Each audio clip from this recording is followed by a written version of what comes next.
생각이 똑같네. YTN 뉴스 FM 노영희 출발사 아침 2부 시작했습니다. 여의도 중계석 더불어민주당 강병원 의원, 자유한국당 백승주 의원과 함께하고 계십니다. 훈남 강병원 의원과 우리 젠틀맨 자유한국당 백승주 의원과 함께하고 있는데요. 제가 하나만 여쭤볼게요. 사실 일부에서 여쭤보려다가 시간이 모자라서 못했는데, 황교안 대표가 우리 그 유승민 의원하고 그다음에 홍문종 우리 공화당 공동대표 쪽에 사실 손을 내민 것에 대해서 이제 뭐 될 거다 안 될 거다 우리가 얘기를 했습니다, 일부에서. 근데 제가 궁금한 거는 왜 하필이면 그 시점에 황교안 대표가 그 오후 3시에 긴급 기자회견을 갑자기 열어서 박찬주 전 대장에 대한 논란 때문에 조금 시끄러웠던 그 와중에 그런 얘기를 굳이 그렇게 바쁘게 급하게 해야 했을까? 통합 얘기가 그렇게 빨리 나왔어야 되는 타임이었나? 왜냐면 총선도 아직 6개월에 남아있고 사실 건너야 될 강들은 되게 많았는데 왜 하필이면 그 타임에 그 얘기가 나왔을까요? 저도 안보국방 분야 조언을 위해서 황교안 대표를 좀 비교적 자주 의견을 나눌 왜냐하면 안보국방 제2정조위원장이고 북핵특위 하도 북한이 미사일 자주 쏘니까 그때마다 네. 만나면 다른 정치적인 얘기를 네. 북한 미사일 때문에 당 대표하고 만날 기회가 많아졌습니다. 네, 오히려 친해졌군요. 네. 이제 가장 중요한 것은 이 준비 구상은 조금 전에 말씀드렸지만 창원 보궐선거였습니다. 그것을 정치 대비하고 나서 황교안 대표 꼭 승리로 만들고 싶어 거의 상주하다시피 했거든요. 잘 나가다가 공화당하고 발미당의 득표 때문에 좌절되면서 이게 또 수도권라고 생각하면 더 비싼 상황이거든요. 네. 어쨌든 이게 다음 총선 승리하지 않고 우리 정치적인 어떤 보수 세력의 정치적 명예 또 정치적 책임, 역사적 책임을 다할 수 없다는 생각을 해서 이 부분에 대해서 오랫동안 그려왔던 그림 같아요. 근데 발표 시점이 이제 네. 그 시기 하니까 내부적으로는 그런 게 없는데 언론에서 이제 리더십 위기고 또 인재영입 실패에 따라 리더십 흔들리고 이런 얘기가 나오니까 그때 갑자기 나온 게 아니냐 이런 것을 이제 질문한 것 같은데 제가 볼 때는 창원 보궐선거를 준비하고 그걸 겪으면서 황교안 대표는 특히 수도권에서 총선 승리를 이끌기 위해서는 보수 통합을 하지 않고는 안 된다는 절실한 생각, 간절한 생각을 갖고 있는데 이것을 강의는 아신 것 같아. 두려워하는 거 보면. 아니 근데 창원 그 선거는 도대체 언제적 선거인데. 7월 30일 선거입니다. 얼마 안 됐습니다. 그러고 총선으로 보면 5개월 정도 6개월로 채 못 남았죠. 이런 네. 부분에서 보면은 시간이 그렇게 많지 않아요. 이 그림을 보면. 그러니까 지금 타임이 적정한 타임. 통합을 하고 또 통합당에서 또 공천 작업을 하고 총선을 치르려면 그래서 더 이상 미룰 수 없이 그 구상을 발표했지 않느냐. 네. 이렇게 생각을 합니다. 그래서 제가 볼 때 제일 중요한 전기가 창원 보궐선거에서 석패했죠. 우리가 사실은 거의 이겨가다가 막판에 졌는데 이것이 그때 애국당만 통합했어도 공화당만 우리가 흡수했어도 흡수하면 공화당 또 저한테 항의할지 보니까 협력을 했어도 민주당하고 정의당처럼 단일 후보를 내듯이 이렇게 선거연합을 했으면 우리가 이길 수 있습니다. 백승주 의원님 아까 좀 전에 말씀하시던 도중에 당 내부에서는 그런 얘기 없습니다만 이렇게 하는 말씀 중에 하나가 황교안 당대표에 대한 리더십 문제는 내부에는 없었다 이런 취지로 말씀하셨는데 그거는 제가 만나는 범위에서는 그렇게 언론에서 막 무슨 중요한 무슨 리더십에 막 하는 것처럼 그런 게 아니고 내부적으로 좀 정당에서 민주정당에서 어떤 사안에 대해서 불만들이 있죠. 그러나 큰 본질적인 문제의 어떤 그런 흔들리고 리스크가 있었고 그런 건 아니었습니다. 이 보수 대통합에 대한 저의 생각은 황교안, 유승민이 손을 잡아도 성공 못할 것이다. 잡아도 성공 못할 것이라는 게 제 주장이고 이거는 왜냐하면은 또 가치와 비전을 가지고 있는 통합이 아니라 오로지 정권을 반대하기 위한 저는 야합과 같기 때문에 성공하지 못할 거라는 겁니다. 그런 얘기고요. 시기는. 제가 봐서는 이제 왜 이 시기에 황교안 대표가 이 얘기를 했을까. 당시에 황교안 대표가 처해 있었던 상황이 이 황교안 대표 리더십에 대해서 굉장히 그 저항들이 셌던 상황입니다. 왜냐하면은 이 총선에 이 총선 경쟁의 첫 단추는 인재 영입이거든요. 네, 네. 그 첫 단추로 그렇죠. 데려왔던 사람이 박찬주 대장이었는데 네. 이분이 정말 육군 대장까지 하셨습니다만 갑질 대장으로 국민들에게는 더 유명한 분입니다. 네, 네. 갑질에 있어서는 별이 4개, 5개 이것도 모자랄 뿐이에요. 갑질 저는 그런 면에서 여기에서 저는 완전히 황교안 대표의 리더십 총선 경쟁의 출발은 완전 여기서 망쳤다고 봅니다. 그러니까 리더십에 상처 입었기 때문에 그리고 당내에서 쇄신론이 막 부글부글 끓어오르고 있는 상황 아니었습니까? 그 전 상황 보면은 뭐 나경원 원내대표가 뭐 이런 거 한 거 아닙니까?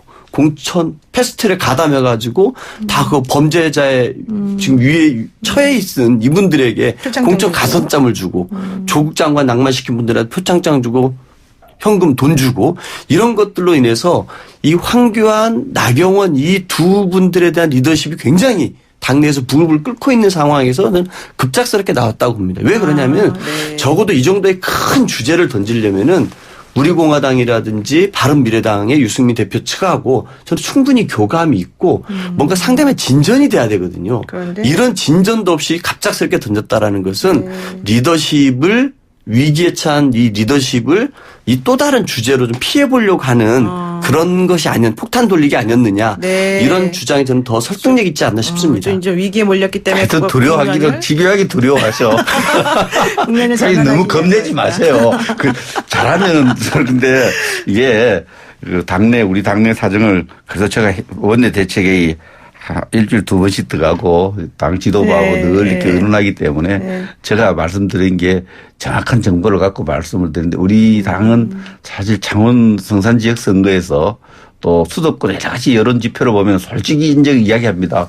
지금 민주당이 워낙 인기 있어서 수도권에 우리가 수도권에서는 통합하지 않고는 안 된다. 좀 여러 가지로 총선에서 큰 승리를 얻기가 좀 힘들다는 이런 현실 속에서 통합이 준비되어 왔고 그에 대한 준비 과정들이 접촉했는 걸 일일이 우리 민주당에다가 강력히 보고 드릴 수는 없잖아. 이렇게 접촉했습니다. 접촉 결과가 이렇습니다. 이렇게 할 수 없어서 그렇게 준비했다 이렇게 말씀드립니다. 그럼 하나만 여쭤볼게요. 이거 짧게 말씀드리고 넘어가야 되는데 나경원 원내대표 임기가 12월 11일 날인가 끝이지 않습니까? 네. 그럼 뭐가 좀 그다음에 변화가 있습니까? 지금 그 당내 당헌 당규에 따라서 12월쯤 끝나기 때문에 일부 의원들이 교체 필요하고 나서겠다 이렇게 뭐 이야기하는 분도 있는데 대체적인 분위기는 지금 유임이에요? 아닙니다. 어쨌든 당의 안정을 강조하는 분위기가 굉장히 많습니다. 그래서 새로 선거를 몇 개월 앞두고 4달 앞두고 경선을 통해서 당내 여러 가지 또 세대결이 진행되고 거기에 대한 후유증을 극복을 하는 그런 기간이 필요하냐에 대해서 그렇게 안 가는 것이 우리가 총선에서 승리하는데 유리하지 않겠느냐 이런 의견이 다수 이렇게 라고 저는 이렇게 느껴집니다. 그렇군요. 남의 당 얘기지만 한마디. 저는 나경원 원내대표의 리더십은 20대 국회를 최악으로 만든 저는 최악의 리더십이었다고 생각합니다. 네. 요 며칠 전만 해도 그 11월 1일 날 운영위에서 강기정 수석의 좀 잘못된 부분이 있었습니다. 그 자리에서 이렇게 사과를 했어요. 근데 이거를 또 질질질 끌어와 가지고 국회를 다 올수업 시켜버렸거든요. 네. 뭐 하나만 잡으면은 국회 파행, 보이콧, 뭐 릴레이 단식 농성 우리 기억하지 않습니까? 얼마나 전 국민이 비웃었습니까? 저는 20대 국회를 최악으로 국회를 만든 대표적인 잘못된 리더십이 나경원 원내대표 리더십이라 생각하고 이거는 제가 응원해 드릴게요. 좀 바꿔주세요. 원내대표 좀 바꿔주시고 제가 봐서는 한국당이 수도권에서 위기감을 많이 느낀다고 생각하지 않습니까? 이거는 저 보수 야합으로 저는 돌파할 수 있는 문제가 아닙니다. 이 국민들이 원하는 개혁 과제들에 대해서 한국당이 과감하게 동참하고 먼저 치고 나갈 때 그나마 성공 가능성을 높일 수 있지 이렇게 태극기 부대까지 다 뭉쳐가지고 한다고 해서 국민들이 찍어주지 않는다고 생각합니다. 우리 당 원내대표의 그 덕담을 했으니까 저도 민주당 원내대표의 덕담 좀 해야 안 되겠습니까? 그런데 20대 국회에서 민주당이 가장 큰 위기를 갖고 온 사건이 조국 장관을 제청하고 또 임명하고 그보다 더 최악은 민주당 원내 지도부가 그것을 적극 변호했던 겁니다. 그러면 이 상황에서 조국 장관이 이렇게 된 상황에서 민주당의 당대표, 원내대표, 청와대 누구도 거기에 대한 책임을 지고 용퇴하지 않았어요. 저는 그런 측면에서 민주당의 이인영 대표도 최고의 무책임, 최악의 무책임 원내대표라고 덕담을 해드리고 덕담이 싶습니다. 아닌데 왜. 좋습니다. 제가 사실 이제. 나경원 원내대표한테 이미 줄 서 계신 거 아닙니까?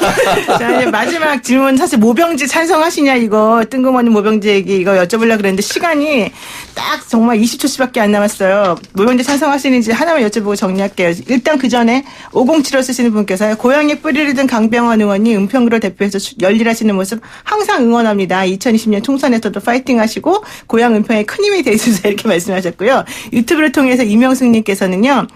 젠틀맨 우리 백승주 의원이 힘내십시오. 화이팅입니다. 국민들 조금 힘듭니다. 이렇게 말씀하셨습니다. 자 20초씩 자 모병제 찬성 반대 지금 저희가 51분 30초까지 맞춰야 돼요. 예. 제가 봐서는 그 현실로 다가온 게 인구 절벽입니다. 그렇죠. 그리고 이제 네. 미래의 우리 전쟁의 모습, 군대의 모습을 생각해 보면은 로봇, 무인기 등이 등장하는 게 미래의 모습일 것 같아요. 네. 숫자를 가지고서 하는 게 국방은 아닌 것 같고요. 저는 이렇게 모병제에 대해서 진지한 고민들을 우리 국민적인 공감대를 형성해가는 게 필요하지 않나 싶습니다. 고민해봐야 된다. 예. 국민들이 모병제 잘 모르는 분도 계실 수 있는데요.